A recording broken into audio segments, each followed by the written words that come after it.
Elemen Muda Aceh Selatan atau EMAS dengan programnya Buleun Megasih Sayang telah memasuki hari kedua pembagian takjil kepada anak yatim di seputaran Kota Banda Aceh dan Aceh Besar.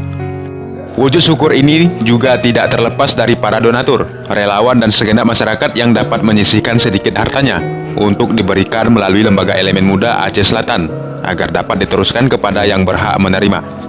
Bapak Razikin selaku Penasehat EMAS menjelaskan, kegiatan pembagian takjil kepada anak yatim berlangsung dari tanggal 29 April sampai 19 Mei 2020.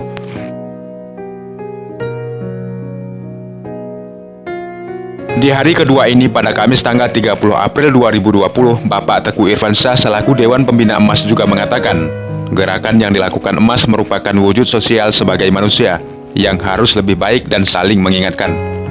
Kegiatan ini diwujudkan melalui gerakan sosial masyarakat yang selalu mau berbagi untuk mengurangi beban para anak yatim, karena mereka merupakan tanggung jawab kita bersama.